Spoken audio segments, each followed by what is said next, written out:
결국은 그 말씀에 대한 태도가 하나님에 대한 태도인 것이고, 말씀에 대해서 내가 이 말씀을 세상에 수많이 나와 있는 그런 그 책 중에 하나로 여기게 되면은 우리는 하나님의 말씀을 귀하게 여기지 않을 것입니다. 하나님의 말씀을 귀하게 여기지 않으면 결국은 내 내면을 엉뚱한 것으로 채우려고 하겠죠. 우리는 어떤 존재인지를 알아야 합니다. 하나님께서는 우리를 그 흙으로 빚어주시고 우리에게 하나님의 숨을 훅 하고 불어넣어 주심으로써 하나님의 형상대로 우리가 지음받은 영적 존재, 하나님 영이시니 우리도 그 영을 가진 그런 존재로 우리를 하나님께서는 빚어주셨습니다. 우리는 영적 존재입니다. 영적 존재이기 때문에 우리가 그러면 어떻게 해서 하나님을 체험할 수가 있을까? 인간의 그 내면을 구성하는 아주 가장 본질적인 요소가 바로 이 영입니다. 영을 통해서 우리가 하나님과 교제를 할 수가 있는 것입니다. 영적 존재인 하나님과 어떻게 교통을 하고 어떻게 교제할 수가 있습니까? 그것은 내 영을 통해서 하나님과 교제하는 것입니다. 하나님의 형상으로 지어진 우리들은 이제 이 영, 이 루아흐라고 하는데 이 히브리어로 이 루아흐가 없이는 우리는 하나님을 알 수도 없는 것이고 하나님을 섬길 수도 없습니다. 이스라엘 백성들이 출애굽을 하고 나서 하나님께서 율법과 또 성막을 지키게 하심으로써 하나님과 교제하는 그런 길을 열어주시죠. 어떻게 하면 죄를 처리할 수가 있는지, 어떻게 하면 자기 중심의 삶이 아니라 말씀 중심의 삶, 하나님이 원하시는 그런 삶을 살아갈 수가 있게 되는지, 출애굽한 이스라엘 백성들에게 광야에서 하나님은 율법을 주시고 그리고 또 성막을 지키게 하심으로써 죄를 처리할 수 있는 그런 삶, 죄를 가진 자들이 아니라 하나님의 말씀으로 하나님을 닮아가는 그런 삶을 살아갈 수 있는 자들로 하나님께서는 그렇게 그 모든 틀을 마련해 주셨습니다. 그래서 이 하나님의 그 말씀을 그 영안에 두어야 된다라는 거죠. 이스라엘 백성들이 출애굽을 났을 때 이스라엘 백성들은 예수님 오시기 전에 사람들이기 때문에 영이 죽은 상태에 있습니다. 영이 죽은 상태에 있다 하더라도 하나님과 언약을 맺은 사람들이었기 때문에 그들에게 하나님께서는 말씀을 주시죠. 언약을 맺은 백성들한테 하나님은 하나님의 말씀을 주시고 율법을 주시고 그리고 그 하나님 앞에 나와서 예배드릴 수가 있는 하나님의 놀라운 은혜를 베풀어 주십니다.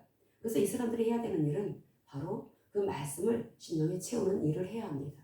그 말씀을 심령에 채워 나갈 때, 하나님에 대한 지식으로 채워 나갈 때, 그럴 때 하나님을 점점 더 알아지게 되는 것입니다. 하나님을 어떻게 알 수가 있을까? 하나님을 안다고 하는 사람들을 교만한 사람이라고 얘기합니다. 하나님을 안다고 말하는 사람들을 정말 고집불통인 사람들이라고 말하는 목사가 있습니다. 어떻게 그런 말을 할 수가 있을까? 하나님을 알지 않으면 우리는 이 세상을 이길 수가 없습니다. 어떻게 이 세상을 이길 수가 있습니까? 난다 긴다는 사람들 투성인 이 세상을 우리가 어떻게 하나님 없이 하나님 알지 못한 상태에서 우리가 이 세상을 승리하며 살아갈 수가 있습니까? 하나님께서는 우리에게 하나님을 알아라라고 말씀을 하시죠. 호세아서에서도 하나님 말씀하십니다. 하나님을 알 때 힘써 알아라 라고 말씀을 하십니다. 이것은 단지 하나님에 대한 지식을 갖춰라 라고 하는 것이 아닙니다. 하나님에 대한 지식을 갖추라고 한다면 그 인본주의적인 그런 목회를 하는 사람들도 하나님의 말씀을 알고 있습니다. 그런데도 불구하고 하나님을 아는 그런 내가 하나님을 안다라고 말할 때 그 하나님을 안다고 하는 사람을 정말 교만한 사람이다. 그 사람은 정말 정말 대하기가 정말 쉽지 않은 완고한 사람이다. 이렇게 말을 하는데 그것은 그 사람이 서로 하나님의 말씀을 안다 할지라도 하나님을 아는 체험이 없기 때문에 그와 같은 망령된 말을 하고 있다는 것입니다. 우리는 하나님을 알아가는 과정 속에 있습니다. 우리가 그렇지 않습니까? 어떻게 하나님을 알아갈 수가 있습니까? 하나님과 교제를 통해서 알 수가 있는 것입니다. 하나님이 영이신데 영이신 하나님과 어떻게 교제를 통해서 알 수가 있을까? 그것은 하나님의 그 말씀을 통해서 내 내면을 하나님의 말씀을 거울로 삼고 내 내면을 비춰보는 것입니다. 내 마음을 비춰본다는 거죠. 내 마음 안에 있는 많은 그 오물들, 내 마음 안에 있는 그 많은 불순물들, 그런 것들을 말씀을 통해서 우리가 발견하게 됩니다. 발견하게 되고 그래서 이 말씀을 통해서 하나님의 말씀을 통해서 하나님의 도우심을 요청을 하죠. 하나님, 제 내면 안에 이와 같이 오물이 있어요. 하나님, 제 내면 안에 이러한 시심과 이러한 질투심이 있네요. 남들이 잘 됐다고 하면은 왜 박수 쳐주지 못하고 왜 배 아파하는지 하나님 용서해 주세요. 하나님 저 원치 않습니다. 하나님께 기도하면서 하나님께 요청하는 것입니다. 하나님 도와주십니다. 어느 순간 우리가 달라지죠. 누가 잘 됐을 때 배 아파하는 것이 아니라 박수치는 내 모습, 그것을 발견하게 되는 것입니다. 어떤 교회가 부흥하고 성장했다고 했을 때 배 아파하는 것이 아니라 질투하는 것이 아니라 박수 쳐주고, 그리고 그 잘됐다, 마치 내일이냐, 그렇게 하나님의 역사가 저렇게 저 교회를 통해서 퍼져나가는 거구나, 그러면서 좋아하는 그 마음이 어느 순간에 우리 마음 안에 그 드러나는 것을 볼 수가 있는 것입니다. 어떻게 해서 그렇게 달라진 모습을 보이는 것일까? 그것은 하나님을 알아가는 과정 속에 겪게 되는 참으로 놀라운 비밀이고 은혜입니다. 하나님께서는 우리가 하나님과 말씀을 통해서 교제하기를 원하십니다. 그래서 하나님은 계속해서 말씀을 하시죠. 우리에게 너희들은 하나님을 알아야 된다. 하나님이 어떤 분인지 알아야 한다. 하나님의 성품을 알아야 한다. 하나님의 존재에 대해서 알아야 한다. 성경에서 계속해서 흐르는 성경의 전반적인 사상이 있습니다. 그 기본적인 하나님이 우리를 향하신 그 기본적인 그 줄기와 같은 그 메시지가 바로 너희들은 여호와를 알아야 한다.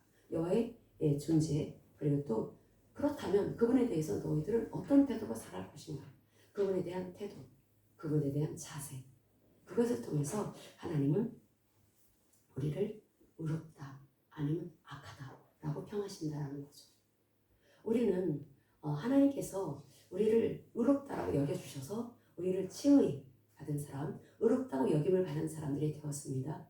그렇다면 의롭다라는 여김을 받았다면 이제 그러면 우리는 어떻게 살아가야 될 것인가? 말씀을 따라 살아가야 되는 것입니다. 내 내면 안에 말씀이 지어져야 된다라는 거죠. 이스라엘 백성들이 하나님과 언약을 맺어서 이제 하나님의 백성이 되었으면 그들이 해야 할 일은 하나님의 말씀을 루아흐, 이 영에 채워 넣어야 되는 일을 해야 했습니다. 바로 그들이 하나님의 그 말씀을 어떤 태도로 대해야 할 것인가? 그 말씀을 우리를 이집트에서, 애굽에서 노예살이하던 애굽에서 빼내주신 구원하신 하나님, 그 하나님이 나를 살아라고 주신 말씀, 그 말씀을 내가 붙잡아야지. 십계명의 말씀을 붙잡으면서 그 말씀을 통해서 영이신 하나님과 교제를 합니다. 그 말씀을 통해서 하나님께 대한 감사한 마음이 올라오고 하나님을 사랑하게 됩니다. 그 말씀을 통해서 하나님을 또 대하는 태도가 계속해서 하나님을 사랑하고 하나님을 경외하는 태도로 계속해서 달라지게 된다는 거죠. 그리고 하나님은 말씀하시기를 하나님을 대하는 너의 태도가 하나님을 경외하고 하나님을 사랑하면 하나님은 그 사람을 의롭다라고 말씀을 하시고, 하나님을 경외하지 않고 하나님을 사랑하지 않습니다. 그러면 그 사람이 서로 말씀을 알고 있다 할지라도 지식으로, 지적동의로 말씀을 잘 암기해서, 머리가 좋은 사람들은 말씀을 또 암기를 잘하죠. 말씀을 머릿속에 담고 있다 할지라도 그 사람은 악하다라고 말씀을 한다는 것입니다. 우리가 이 선인인가 악인인가, 누가 의인인가 누가 악인인가, 그것을 우리가 성경을 통해서 우리가 성경을 기준으로 삼아서 누가 의인인지 누가 악인인지를 볼 수 있어야 합니다. 성경을 기준으로 나를 볼 때 나는 의인인가 나는 악인인가 볼 수 있어야 합니다. 그렇다면 세상에서는 의인이라고 하는, 의롭다고 인정해주는 사람도 하나님의 말씀, 성경 말씀으로 기준으로 볼 때에는 악인일 수도 있다는 것입니다. 악이라고 하는 것은 하나님을 등진 상태의 삶을 악인이다 라고 말을 한다는 거죠. 하나님을 인정하지 않는 사람, 하나님을 하나님으로 대하지 않는 사람, 그런 사람을 악인이다 라고 말을 합니다. 그래서 하나님을 내가 어떻게 대해야 할 것인가? 나를 살리신 하나님, 나를 출애굽시켜 주신 그 하나님, 나를 건지신 그 하나님, 난 그 하나님, 그 사랑, 그 고마움 앞에 나는 엎드릴 수밖에 없고, 그 하나님의 그 말씀 앞에 나는 겸손한 마음으로 그 말씀을 붙잡을 수밖에 없어. 그런 마음을 가진 사람들은 점점 자신의 마음을, 그 자신이 옳다고 여겨왔던 자기의 가치, 자기의 생각, 자기의 감정, 자기 그런 옳다고 여겨왔던 그런 사상과 세계관을 붙잡으려고 하지 않을 것이고 말씀을 붙잡으려고 할 것입니다. 하나님은 그래서 하나님을 향한 너의 태도가 뭐냐?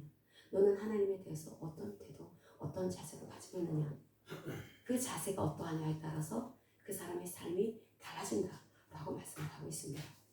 아무리 바리바리 싸들고 가서 하나님 앞에 나아가서 제사를 드렸다 할지라도, 그 사람이 말씀을 전부 모세오든 다 암송하고 있다 할지라도, 그 사람이 하나님을 향한 그 태도, 그 자세가 하나님을 향한 경외함이 없다면, 하나님을 사랑하는 마음이 없다면 하나님은 말씀하십니다. 너가 회개하지 않으면 너는 악하다, 악한 자다. 너는 멸망받을 것이다, 심판받을 것이다. 그와 같은 말씀을 하신다는 것입니다. 하나님은 공의의 하나님이십니다. 하나님은 사랑의 하나님이시기도 하지만 엄위하신 하나님이십니다. 그래서 우리가 하나님이 어떤 하나님인지를 알아야 합니다. 하나님의 보좌의 기초는 의와 공평이다 라는 말씀을 하십니다. 하나님의 보좌의 기초, 하나님이 다스리시는, 하나님이 보좌에 앉으셔서 이 우주 만물을 다스리십니다. 영의 세계, 육의 세계, 모든 세계를 다스리십니다. 그 다스리시는데, 근데 그 다스리시는 하나님이 앉으신 그 보좌의 기초는 의와 공평, 체다카와 미시파트라고 말씀을 합니다. 하나님은 우리에게 의의 말씀을 주시고 그 말씀을 주시고 그 말씀으로 심판하신다라는 거죠. 우리가 받은 말씀은 체다카라고 말씀을 하고 있고 의의 말씀, 공의로우신 말씀, 정의로우신 말씀이라고 말씀을 합니다. 그리고 하나님이 심판하시는 것은 미시파트, 바로 판단하시는 말씀, 심판하시는 말씀, 바로 그 말씀을 미시파트라고 말씀을 하고 있다는 거죠. 이 세상은 악한 마귀가 다스리고 있지만 우리는 그리스도 예수 안에서 하나님의 다스림을 받는 사람들입니다. 하나님은 우리를 바로 영의 세계, 육의 세계에서 특별히 하나님의 이 통치권을 인정하는 사람들은 그리스도 예수 안에 들어와 살고 있는 사람들이고, 우리들에게 하나님은 너희들은 어떻게 해서 너희들이 성령받게 되었는지, 죄악으로 가득했던 너가 네 마음 안에는 늘 이기적인 마음으로 가득했고 네 마음 안에는 늘 자기만 아는 자기중심적인 사고로 가득했는데, 그랬던 너, 오물투성이었던 너, 만물보다 부패했던 너를 하나님께서 어떻게 건져주셨는지, 바로 하나님이신 예수님께서 십자가에서 끔찍한 십자가 형벌을 받으시고 그래서 우리를 속량시켜 주셨습니다. 그렇게 속량시켜 주셔서 우리가 이제 의롭게 되었다라는 거죠. 내 죄를 그리스도께서, 예수 그리스도께서 가져가시고, 그분이 가지고 계신, 그분은 죄 하나도 없으신 분이십니다. 그분이 가지고 계신 의를 나에게 더 주셨다라는 것입니다. 그래서 나는 의롭게 되었다라는 거죠. 내가 그러면 하나님의 그 생명을 가지게 되었고 의의 본성을 가지게 되었으면 우리의 삶은 달라져야 합니다. 하나님께서 그래서 계속해서 말씀을 하십니다. 너희들이 그래서 의롭게 된 하나님의 친 백성이 되었다면 너희들은 이제 너희들의 가치관, 너희들의 사상, 너희들의 사고, 너희들의 지식, 너희들이 세상에 태어나서 어머니 뱃속에서 잉태되어 지금까지 살아오면서 가졌던 모든 세상에서 옳다고 여겨왔던 그런 가치관, 그런 사상들, 그런 것들은 이제 십자가로 가져가야 된다라고 말씀을 합니다. 십자가로 가져가지 않게 되면 결국은 우리는 하나님의 그 말씀과 내 생각을 섞게 됩니다. 그래서 종교혼합주의적인 태도를 보이게 된다라는 거죠. 그래서 인본주의적인 그런 사고를 가진 사람들을 보면은 한 발은 세상에, 한 발은 하나님께, 교회 또는 하나님의 말씀께 양다리를 거치면서 그렇게 살아가는 모습을 볼 수가 있습니다. 그들은 하나님의 그 말씀이 자기한테 이해되어지면 그걸 받아들이고, 이해되어지지 않는 것들은 다 뒤로 밀쳐냅니다. 자기 생각이 더 옳다라는 거죠. 그런데 하나님은 말씀하십니다. 인본적인 태도로 살아가는 너가 회개하지 않으면, 돌이켜서 네가 가지고 있던, 네가 옳다고 여겼던 그런 그 사상, 그 가치관을 십자가로 가져가지 않으면 결국은 너는 심판받게 될 것이다 라고 말씀을 합니다. 이것을 하나님의 무서운 말씀으로만 여기면 안 됩니다. 요즘에 제가 여러분들에게도 나눠드린 그 책 가운데 내 스위치를 켜라라고 하는 책이 있죠. 그게 그 캐롤라이나 리프라고 하는 그 뇌과학자, 박사가 쓴 책인데, 그분이 그런 얘기를 합니다. 크리스찬인데, 우리 마음은 하나님의 형상대로 지음을 받았다. 그러니까 하나님의 형상대로 지음을 받았기 때문에 우리의 영이 하나님의 말씀으로 채워져야 된다는 거죠. 그래서 그 이스라엘 백성들에게 말씀을 주신 것도 그 영 안에 이기적이고 자기중심적인 사고로 가득하니까 이제 그것을 말씀으로 채워 넣으라고, 하나님의 형상으로 지어진 사람은 하나님의 그 말씀으로 지어져서 하나님의 그 보호 안에, 하나님의 은혜가 말씀 안에 가득하니까 그 안에 들어오지 않으면 결국 망할 수밖에 없는 것이어서 하나님은 그 말씀을 주신 것입니다. 근데 그 캐롤라인 리프라고 하는 그 박사가 어떤 얘기를 하냐면 이 현재 과학 기술이 인간의 마음이 그 어떤 일을 하는지 확인하는 단계까지 이르렀다고 얘기를 합니다. 현재 과학이 사람들의 마음속 결심이 결국은 우리의 뇌, 또 우리의 이 몸에 영향을 끼친다고 하는 것을 뇌과학자들이 다 인정하게 되었다는 것입니다. 내가 어떤 마음을 먹느냐, 이 마음에 내가 하나님의 말씀을 넣느냐, 하나님의 말씀은 영의 말씀이고 생명의 말씀이죠. 우리 영적 존재이기 때문에 역시 하나님의 말씀을 담아야 합니다. 그런데 하나님의 말씀을 담지 않고 세상의 가치, 세상에서 좋아 보이는 그런 철학적인 사고, 어떤 이성적으로 볼 때 옳아 보이는 것들을 말게 놓게 되면은 그게 나한테 내 뇌에도 영향을 주고 내 몸에도 영향을 준다라는 거죠. 하나님의 말씀을 넣어서 하나님의 그 말씀을 따라 살아가는 사람들, 그런 사람들은 그 뇌가 달라지더라는 것입니다. 신경세포가 달라지더라는 거죠. 몸에도 변화가 나타나더라는 것입니다. 그래서 그 정신병자들을 대상으로 실험을 했는데 그 많은 정신병자들이 고침을 받게 되는 것이 바로 그 뇌 가속성의 법칙. 이 뇌라고 하는 것은 우리 뇌는 어떤 자극을 계속해서 주면은 그쪽으로 발달을 한다라는 것입니다. 자기중심적이고 이기적인 삶을 살아가서 그래서 그 어떤 환경 속에서 그 어려운 환경을 이기지 못하고 정신의 질병에 걸리게 되었습니다. 그런데 그 사람한테 이 정신병자에게 하나님의 그 말씀을 줍니다. 그래서 그 말씀을 주고 이 말씀을 계속 먹입니다. 먹인다라고 하는 것은 한번 성경책 주고 읽어봐라고 해서 읽으라고 준 것이 아니라 그 사람들은 정신에 병 있는 사람들이기 때문에 특별히 이게 철장 안에 갇혀서 지내는 처벌을 택한 사람들이죠. 그 사람들하고 날마다 만남의 시간을 가졌다라는 것입니다. 만남의 시간을 가지고 정기적으로 그 말씀을 소리내서 읽게 하고 또 그 말씀을 선포하게 하고 그리고 자기가 어떤 존재인지 하나님의 은혜 가운데 내가 새로운 피조물이 되었으면 나는 어떤 존재인지 하나님의 말씀이 규정하고 있는 하나님의 말씀이 정의 내리는 대로 자기가 그렇게 말씀대로 선포를 했다는 것입니다. 그렇게 한 달이 가고 두 달이 가고 세 달이 가고 시간이 지나니까 사람들이 변화가 나타나게 되었다는 것입니다. 정신병자가 정신이 온전케 되어지는 서로 놀라운 변화가 나타나게 되었다는 것입니다. 도대체 어떻게 해서 그런 일이 있을까? 이 마음의 역할이 그렇게 경이롭다는 거죠. 이 마음이 이 외부에서 들어온 자극을 마음이 인지를 하는 것입니다. 그럼 마음이 정보 처리한다는 거죠. 마음에서 정보 처리를 해서 이 뇌로 사람의 뇌로 전송하는 역할을 바로 마음이 담당한다는 것입니다. 마음이 담당을 해서 그래서 이 마음에 하나님의 그 말씀을 넣게 되면은 계속해서 이 망가진 이 뇌회로가 달라지게 되고 그래서 그 뇌가 하나님이 우리를 빚어주시는 모습으로 이렇게 회복이 되어지겠죠. 하나님이 원래 우리를 어떻게 빚어주셨습니까? 하나님의 형상으로 우리를 빚어주시고 우리의 몸을 너무나 잘 아시는 하나님, 우리의 영혼육이 우리 하나님의 말씀을 따를 때 우리는 진정 하나님이 그 죄가 들어오기 전에 인류가 그 죄를 짓기 전에 인류의 첫 조상인 그 아담과 하와가 죄를 범하기 전에 그 모습으로 이제 회복이 되어져서 항상 평안한 상태에 있을 것입니다. 그래서 이 하나님의 그 말씀을 계속해서 집어넣게 되면은 십자가의 예수 그리스도를 통해서 우리가 화평케 되었습니다. 화평케 되어서 예수 그리스도의 그 끔찍한 십자가의 그 형벌을 통해서 우리는 이제 샬롬의 삶이 가능하게 되었다라는 거죠. 그 평안의 삶, 그 어떤 환경 속에 있다 할지라도 우리는 마음이 흐트러지지 않는, 절대 흔들리지 않은 평안을 이루는 그런 삶을 살아가는 것이 가능하게 된 것이 십자가에서 베풀어 주신 은혜 때문에 가능하게 된 것입니다.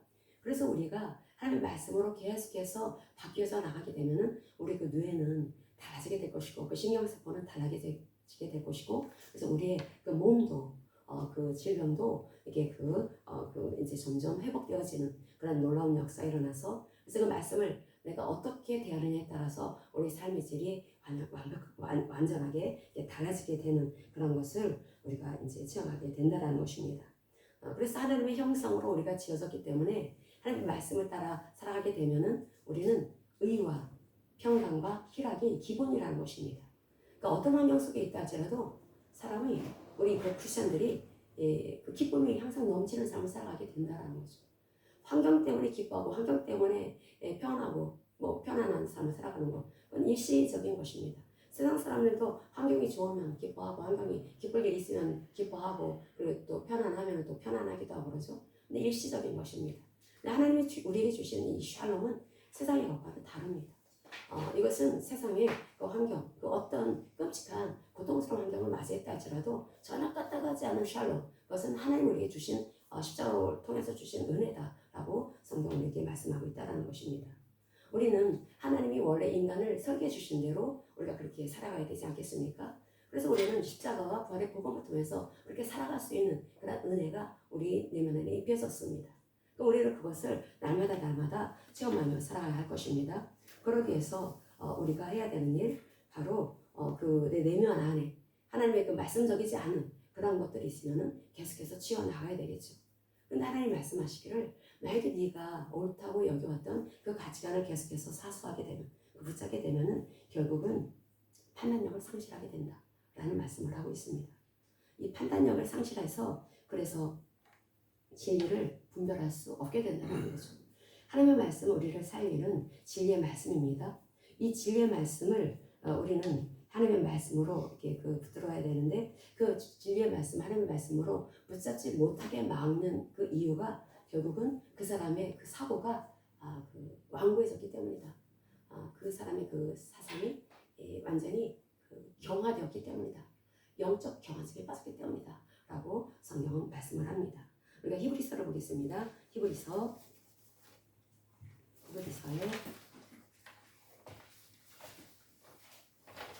3장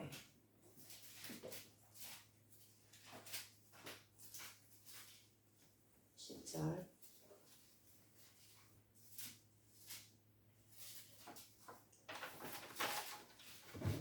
히브리서 3장 10절 시편 95편을 지금 인용하고 있는 말씀인데 여기에 히브리서 3장 8절과 10절 이스라엘 백성들이 출애굽하고 나서 그들이 광야에서 어떤 모습을 보였는지에 대한 말씀입니다. 그래서 8절과 10절 같이 읽겠습니다. 광야에서 시험하던 날에 거역하던 것 같이 너희 마음을 완고하게 하지 말라. 그러므로 10절 읽겠습니다. 그러므로 내가 이 세대에게 노하여 이르기를 그들이 항상 마음이 미혹되어 내 길을 알지 못하는도다 하였고 아멘. 여기 마음 얘기가 나오고 있습니다. 마음이 완고하다, 마음이 미혹되었다 라고 하는 말씀을 하고 있습니다. 마음이 딱딱하다라는 거죠. 마음이 굳어있다라는 것입니다. 왜 이스라엘 백성들이 그 놀라운 하나님의 기적과 이적, 그 놀라운 하나님의 역사를 눈으로 목도했으면서도 불구하고 왜 그들이 마음이 하나님을 인정하지 못하고 그렇게 자기의 생각대로 자기 사고대로 이렇게 살다가 결국은 그 원하는 가나안 땅에 들어가지 못하고 광야가 무덤이 되고 말았을까? 출애굽 2세대 두 사람만 빼놓고 광야가 무덤이 되고 말았을까? 그것은 말씀하시기를 그들의 마음이 딱딱하기 때문이다. 마음의 영적 경화증이 걸렸기 때문이다 라고 말씀을 합니다. 근데 이 영적 경화증이라고 하는 거, 마음이 이 경화증이라고 하는 것은 바로 우리가 계속 잘못된 생각을 하게 되면 이 잘못된 생각이라고 하는 것은 우리가 성경을 통해서 어떤 것이 잘못된 것인지를 알아야 합니다. 그것은 바로 말씀을 떠난 것들입니다. 하나님을 인정하지 않는 태도입니다. 그래서 악이라고 하는 것은 하나님을 등진 상태의 삶을 악인이다라고 말을 합니다. 그래서 그렇게 악한 길을 가게 되면 길이라고 하는 것은 한 번 걸었다고 해서 길이 나지 않죠. 길이 되기 위해서는 수많은 사람들이 왔다 갔다 발자국을 내줘야지 그곳이 길이 되는 것입니다.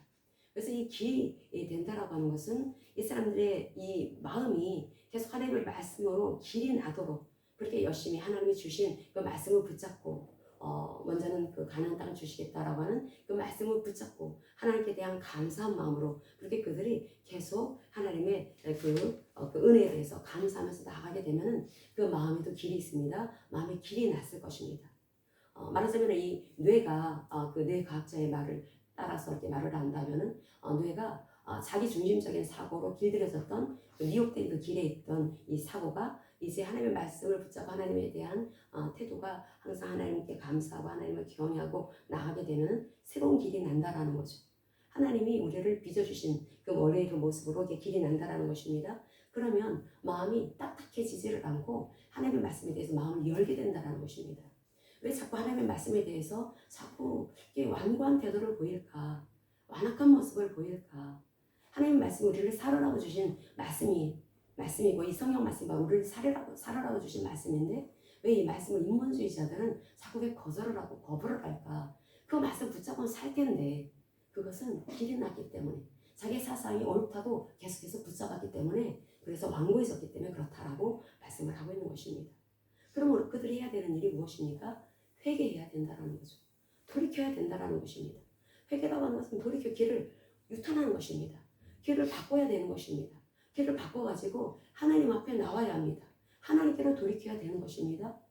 우리 영혼의 고향 되신 하나님께 바로 그분께 나와야 되는 것입니다. 우리 생명의 원천이 되신 생명의 근원 되신 그분께 나와야 되는 것입니다. 그래서 우리 그 길을 바꿔야 된다는 거죠. 길이라고 하는 것은 계속해서 걸어다니고 하루, 이틀, 한 달, 두 달 계속해서 길이 나면은 그러면 이제 그것이 자기 아주 자연스러운 그런 삶의 길이 됩니다. 성경에서 길이라고 하는 것은 삶의 태도를 말합니다. 삶의 방식, 사고방식을 말하는 것입니다. 그 사람의 사고방식이 달라져야 된다는 거죠. 인본적인 사고방식에서 바꿔져야 된다는 것입니다. 그런데 그 인본적인 사고가 나오는 것이 그렇게 너가 길이 나서 그래. 네 내해로가 그렇게 그 길이 나서 그래. 그러니까 바꿔야지 않겠니? 회개해라. 회개해서 너 그렇게 살면은 심판받아 죽는다. 그렇게 살게 되면은 하나님의 그 말씀을 자기가 옳다고 여기는 걸 붙잡고 하나님이 재림하실 하나님께서는 예수님이 재림하실 때 이제는 심판해 주러 오신다라고 했을 때 그것에 대해서 아주 가볍게 여길 수가 있습니다. 인본적인 사고로 길들여진 사람들은. 그런데 그렇게 되면 너 죽는다. 하나님 말씀하십니다. 그러면은 하나님께서는 심판하실 때 의인은 살리시고 바로 악인은 심판하십니다. 근데 의인은 어떤 사람이 의인입니까? 하나님의 말씀으로 길들여진 사람들입니다. 하나님의 말씀, 내 사고를 붙잡지 않고 내 사상을 붙잡지 않고 내 가치관을 붙잡지 않고 하나님의 말씀을 붙잡는 사람들이 의인인 것입니다. 그래서 하나님의 말씀을 붙잡게 되면 계속 그게 길이 나죠. 계속해서 길이 나게 되고 그렇게 그 길을 그렇게 이제 길이 나게 되면은 그러면 이제 우리가 점점 이 판단력이 힘이 있다가 이게 이제 회복이 되어지면서 어떤 것이 옳은지 어떤 것이 그른지 알아지게는 단계까지 나가게 됩니다. 우리가 영적으로 안목이 생기지 않습니까? 계속 하나님을 의지하고 하나님을 경외하고 하나님을 사랑하고 말씀을 소중하게 여기고 말씀을 통해서 나를 계속해서 치워나갈 때 자기 중심적이고 이기적인 이런 마음을 계속 치워나갈 때 그런 생각들을 치워나갈 때 우리는 점점 하나님을 더 알아가는 너무나 놀라운 은혜를 체험하게 됩니다. 우리가 그렇게 늘 알아가고 있지 않습니까? 하나님이 그런 너무나 놀라운 은혜를 우리에게 주신 것입니다. 하나님께서 이스라엘 백성들에게 깨닫는 마음과 듣는 눈과 듣는 귀와 보는 눈을 주시지 않았다. 그리고 또 예수님도 말씀하십니다. 유대인들 종교 지도자들에게 보는 눈, 듣는 귀, 깨닫는 마음 주시지 않았다. 그런데 이 말씀을 누구에게 주시냐면은 신구약 통탈 전부 보면은 바로 언약을 맺은 백성들한테 주시는 말씀이라는 것입니다. 깨닫는 마음을 주시지 않았고 보는 눈을 주시지 않았고 듣는 귀를 주시지 않았다. 이방인에게 그런 말씀을 하셔야지 맞을 것 같은데 이방인한테 그런 말씀 하시는 것이 아니라 언약을 맺은 구약의 이스라엘 백성 또 그 신약의 유대인들을 비롯한 언약 백성들이죠. 또 우리 크리스천들에게 하나님은 그런 말씀을 하십니다. 그러면 어떤 사람들이 깨닫는 마음이 없고 어떤 사람들이 듣는 귀, 보는 눈이 없는 것일까? 하나님을 경외하는 태도가 없는 사람들. 하나님에 대해서 하나님을 경외하지 않고 하나님을 소중하게 여기지 않습니다. 하나님 우리에게 살으라고 주신 말씀을 붙잡지 않습니다. 물론 그 사람들도 성경을 압니다. 물론 그 사람들도 하나님의 그 말씀에서 중요한 것은 밑줄 쫙 긋습니다. 근데 그 말씀대로 살아내려고 하지 않는다라는 거죠. 말씀을 붙잡지 않는다라는 것입니다. 그랬을 때 그러면 그 사람들은 하나님을 계속 왜곡시켜 버립니다. 하나님의 말씀을 따라서 살아갈 때 하나님이 어떤 하나님인지를 알게 된다는 거죠. 하나님을 경외하고 하나님을 사랑하고 그러기 때문에 하나님이 우리에게 주신 그 말씀을 따라 살아가게 되면은 하나님의 그 사랑이 심령 안에서 막 넘쳐오릅니다.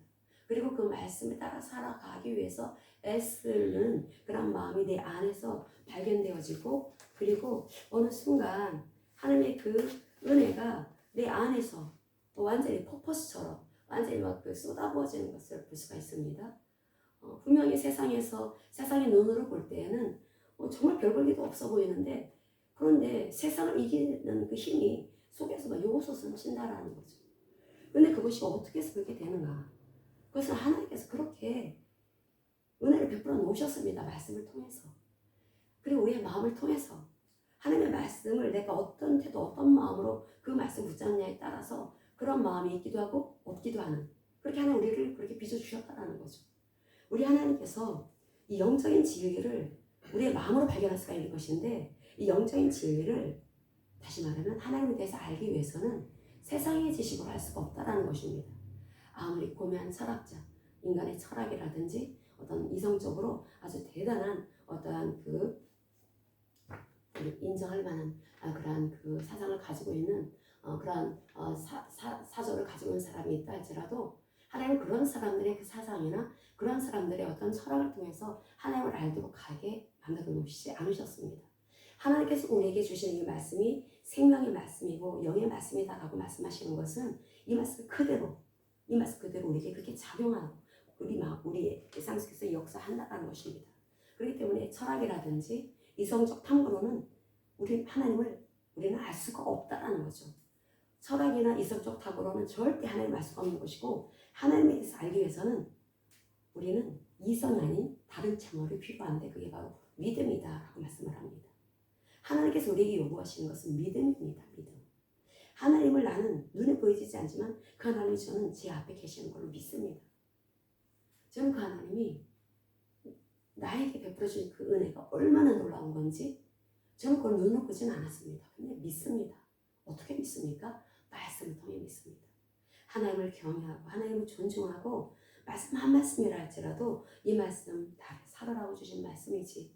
그러면서 이 세상 신인 마귀이기 때문에 이 마귀로 인해서 형성되어진 내 이 사고, 자기중심적, 이기적이고 그러다 보니까 두려움도 많고 불안함도 많고 의심도 많고 그랬던 그 과거의 삶이 이제 하나님의 말씀을 진리의 말씀으로 붙잡고 내 생각을 자꾸 말씀으로 치워나가다 보니까 어느 순간 두려움은 점점 멀어지고 불안함도 없어져 버리고 그리고 마음 안에 막 기쁨이 올라옵니다. 기쁨이 올라오고 하나님이 유일한 실제가 되어서 나와 함께 계시는 하나님이라고 하는 게 그냥 알아지게 된다는 거죠. 어떤 영적인 체험이 없다 하더라도 기도를 제가 예전보다는 기도를 확실히 덜 합니다. 예전에 기도 정말 많이 했습니다. 기도를 3시간 이상 해야 된다고 하고 5시간 이상 해야 된다고 하고 그래야 불 받는다고 하고 그래야 역사가 일어난다고 해서 저는 이제 과거는 불교 신자였어요. 완전히 이방 종교를 믿었던 사람이었기 때문에 그래서 저는 이제 이 기독교에 대한 기초가 없어서 저는 그분들이 얘기하는 것을 아이처럼 그냥 받아들였습니다. 그래서 그대로 따라서 했는데 그런데 제 마음 안에 그 어떤 의심, 하나님에 대한 경외심, 하나님에 대한 사랑, 그건 뭐 기도 열심히 했다고 해서 기도하면 어느 순간은 있습니다. 시간이 흐르면 여전히 내 생각, 여전히 내 감정, 여전히 환경에 반응하는 내 모습을 계속 보게 되었다는 거죠. 그래서 말씀을 계속해서 공부하면서 말씀을 통해 주님과 교제하면서 하나님이 이런 하나님이구나 라고 하는 것을 깨닫게 되면서 영적인 안목이 생기게 되었고 그래서 환경과 상관없이 항상 기쁠 수 있는 것 그게 바로 말씀을 통해서 체험하는 제 신앙이고 그러면서 성장해 나아가는 그런 저의 그 신앙의 가정 속에 나타나는 모습인데 근데 그런 것이 하나님 말씀하신 것입니다. 그게 바로 믿어서 그런 거야 라고 말씀하십니다. 네가 그 말씀을 믿었기 때문에 신뢰했기 때문에 그 같은 은혜를 하나님께서는 그렇게 입혀주셨다는 것입니다. 저뿐이겠습니까? 이와 같이 똑같이 하나님 말씀의 반응을 그렇게 하는 사람들은 그와 같이 놀라운 은혜를 입게 되는 것입니다. 똑같이 모든 사람들 하나님의 그 말씀에 대해서 내가 어떤 태도를 가질 것인가 하나님을 경외하고 하나님을 존중하고 하나님을 사랑하고 그래서 하나님께서는 우리에게 많은 걸 요구하시지 않습니다. 하나님은 창조주 하나님이셔. 너 만물을 봐라. 봄이니까 새싹이 돋지. 꽃들 얼마나 이쁘게 피니. 그것을 빚어주신 만물을 창조하신 하나님을 생각해보렴. 천지를 창조하신 하나님, 모세오경을 통해서 창조하신 하나님을 생각하고, 그리고 또 애굽에서 구원받은 이스라엘 백성들, 결국은 신앙을 가지고 있던, 믿음을 가지고 있던 출애굽 1세대 가운데 갈렙과 여호수아를 비롯한 출애굽 2세대들은 가나안 땅에 들어가게 됩니다. 하나님을 나를 구해 주셔서 과거에 좀 불안하게 살고 두렵게 이 세상을 살아가는 데 있어서 항상 힘들게 살았던, 이 마음이 힘들었다라는 거죠. 힘들게 살았던 그러한 그 삶에서 하나님 빼내주시고, 악한 마귀 지배하에 있었기 때문에 네가 그렇게 살았던 거야 라고 말씀을 통해서 설득시켜 주시고, 설득되어진 제가 하나님을 나의 주인으로 모셨을 때, 그때 하나님은 나를 그리스도 예수 안에 하나님께서는 들어와 살게 하시고, 제가 그래서 홀몸이 아닌 것입니다. 제가 성령을 모시고 있는 하나님의 사람으로 오늘도 주님의 왕권과 그분의 주도권, 주권을 인정하면서 이렇게 살아가게 될 때, 제가 그렇다면 내 마음이 이전과 다르죠. 이전에는 내 마음대로 살았습니다. 이전에는 기분 나쁜 일을 겪으면 마음에서 금방 반응을 보입니다. 그런데 이제는 그렇게 살지 않습니다. 과거의 내 모습은 그것에 반응을 했지. 그러나 이제는 새로운 피조물이기 때문에 왕의 자녀답게 반응을 합니다. 하나님의 자녀답게 반응을 합니다. 저 사람들이 모르니까 저렇게 악한 모습을 보이는 거겠지. 저 사람들이 모르니까 저런 태도를 보이는 거겠지. 그러면서 그들을 불쌍하게 여기고, 그래서 제 마음을 지킵니다. 마음을 지켜야 되지 않겠습니까? 그걸 일부러 지켜야지 해서 그러는 것이 아니라 영적 세계를 알아가면서 자연스럽게 나타나는 너무나 놀라운 은혜라는 것입니다. 그러면서 제 마음이 점점 이제 흐름을 타게 됩니다. 영적인 흐름을 타게 됩니다. 제 안에 생명수 강물이 흘러나오게 됩니다. 처음에는 퐁퐁 섰다가 점점 그 양이 많아집니다.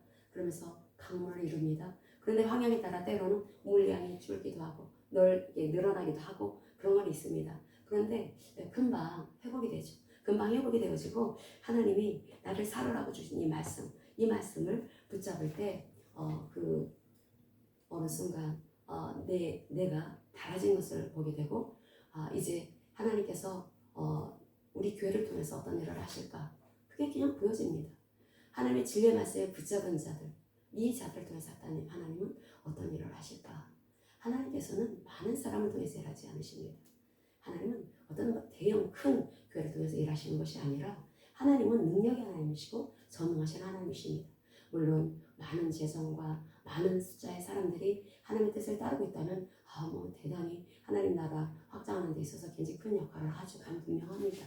그러나 하나님께서는 오직 하나님의 왕권과 주권을 인정하고, 하나님을 경외하고 하나님을 사랑하고 하나님 한 분이면 충분합니다 라고 마음을 먹고, 하나님의 우리에게 살아가 주신 말씀을 외면하지 않습니다. 날마다 그 말씀을 하나님으로 대하면서 그 말씀을 채워나갈 때, 그런 사람들, 하나님을 경외하는, 말씀을 따라 살아가는, 그래서 하나님의 말씀이 길이 되어버렸습니다. 내 사고방식이 되어가고 있습니다. 하나님의 말씀이 바로 내 사고방식이 되어가고 있다는 거죠. 그랬을 때 그 사람들을 통해서 하나님을 이 마지막 때 일을 하신다라는 거죠.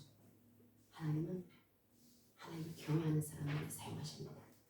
우리는 세상이 뭐라 말한다 할지라도, 사람들이 나를 어떻게 말한다 할지라도, 오직 하나님을 경외하고 하나님을 사랑하며 살아가야 합니다. 그렇지 못한 사람들을 하나님께서는 음란한 영이 가득한 사람들이다.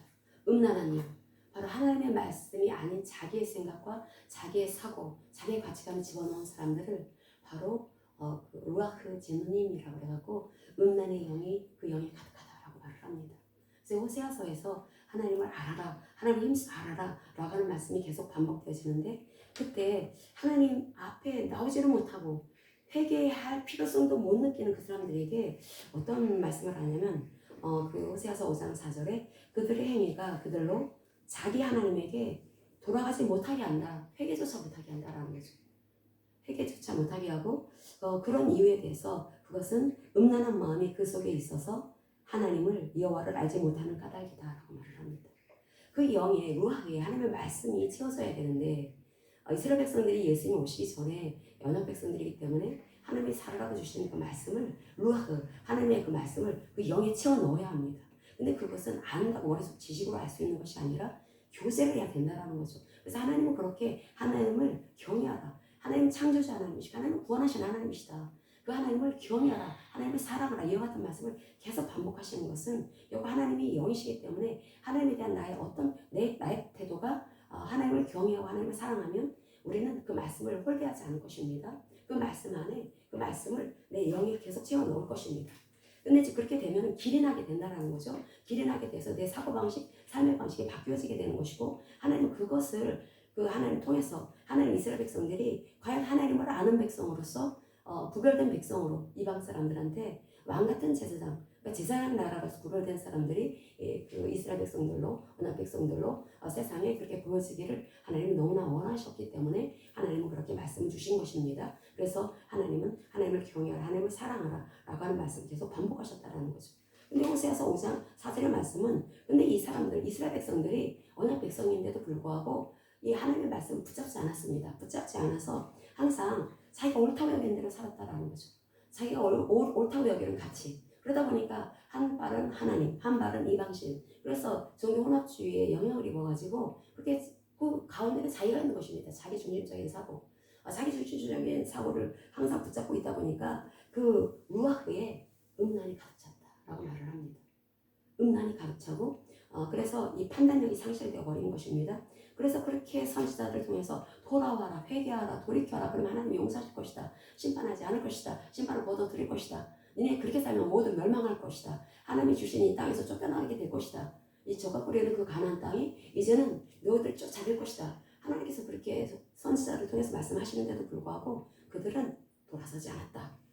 그렇게 할 수도 없었다. 왜냐하면 음란의 영으로 가득 찼기 때문에 라고 말씀을 합니다. 그래서 하나님의 말씀을 들려줘도 듣지 못했다라는 거죠. 완전히 판단력이 딱딱하게 굳어져서 상실된 상태에 있었죠. 근데 그것은 이스라엘 백성들에게만 말씀하시는 것이 아닙니다. 우리에게도 똑같습니다. 우리도 구약의 이스라엘 백성들을 통해서 우리에게 본을 삼아라라고 말씀을 합니다. 이스라엘 백성들이 어떻게 해서 그렇게 멸망당했는지 아느냐? 그들이 하나님의 말씀을 외면했기 때문이다. 너희들도 그리스도 예수 안에 있다고 해서 편하게 니네 그렇게 이제 예수님이 내 죄 모든 죄 사해 주셨으니까 나 이제 하나님 나라 갈 수가 있어. 나 구원받았어. 그러면서 자기 마음대로 삽니다. 이스라엘 백성 짱 나는 것입니다. 우리가 그렇게 살면 안 된다라는 거죠. 그러니까 완고한 마음을 가졌던 이스라엘 백성들, 그래서 멸망받았던 이스라엘 백성들처럼 너희들 그렇게 살면 안 된다. 마음이 말랑말랑해져야 합니다. 믿음이라고 하는 것은 내 마음을 어떻게 가지느냐에 따라서 달라지는 것입니다. 결국 이 믿음이 결국은 내 마음의 태도라고 할 수가 있는데 마음을 하나님의 말씀으로 계속 바꿔나가게 되면은 그 말씀이 내 마음을 채워놓게 되고 그래서 루아흐 하나님의 그 말씀이 내 안에 담겨지게 되면서 우리의 이 마음이 아주 강한 믿음, 확신의 마음으로 올라오게 되는데 이 확신의 마음으로 하나님이 눈에 안 보여도 그리고 기도를 했을 때 기도한 대로 응답이 되어지지 않았다 할지라도 우리가 그것 때문에 실망하지 않습니다. 하나님은 확실하게 역사하신 하나님, 이 성경 말씀 그대로 역사하신 하나님이라고 하는 것을 믿기 때문에 그래서 하나님 앞에 계속해서 우리는 같은 마음, 경외하는 마음, 하나님 사랑하는 마음을 갖게 되는 것이고 그래서 그 믿음이 계속해서 끌어올리게 되는 것 그것이 바로 우리의 그 마음에 믿음이 채워졌기 때문에 가능한 일이라고 하는 것을 말씀을 통해서 주십니다. 그래서 우리 예수님께서 어떤 말씀을 하셨는지 그 말씀을 읽으면서 오늘 말씀 마무리 짓도록 하겠습니다. 그 말씀이 요한복음 5장 38절의 말씀입니다. 요한복음 5장 38절 유대 종교 지도자들 그들은 주님의 말씀을 듣지 않습니다.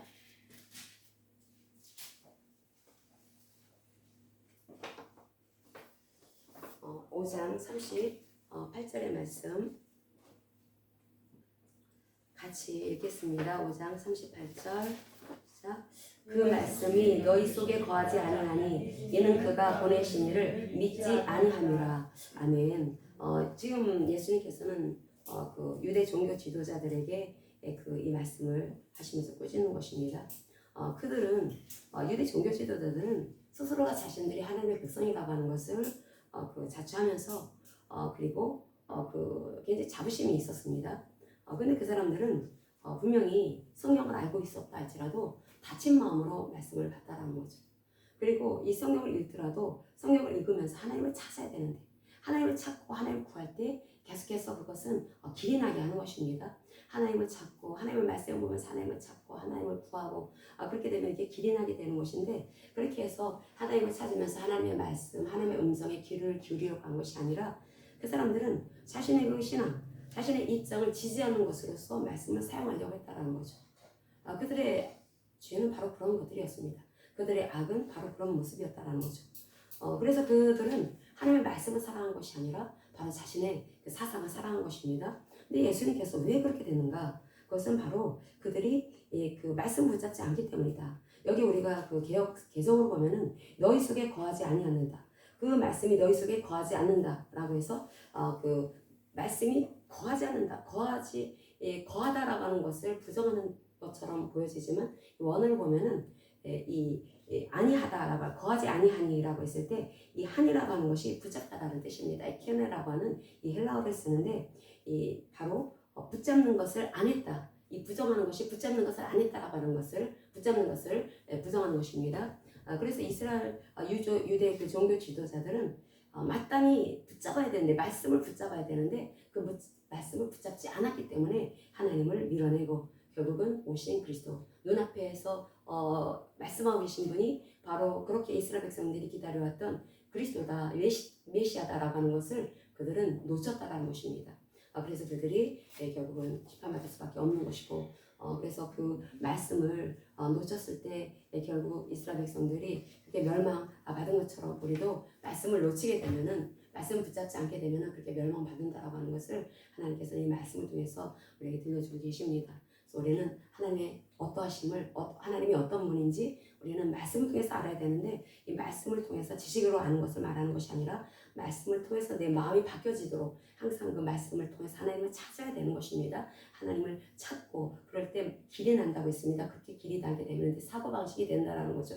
그렇게 됐을 때 우리는 점점 하나님을 경외하는 사람이 될 것이고 그런 삶을 살아갈 수 있는 참으로 놀라운 그런 은혜를 하나님께서는 우리 하나님의 백성들 그런 사람들한테 주셔서 결국은 하나님을 아는 자들에게 하나님은 주님의 인자하심을 베풀고 마음이 정직한 자들에게 그 놀라운 그런 은총을 베풀어 주시어서 그 생명의 근원 되신 하나님께서 우리에게 단지 이게 그 목숨에 붙어 있는 이런 생명만 말하는 것이 아니라 모든 영역에 생명이 나타날 수 있도록 하나님께서는 그 은혜를 베풀어 주셨다. 성경 말씀이 얼마나 많은 이 생명의 말씀이 우리 인생을 향하신 말씀이 있습니까? 그 말씀대로 되는 놀라운 역사를 너무 체험하게 될 것이다 라고 말씀을 하고 있습니다.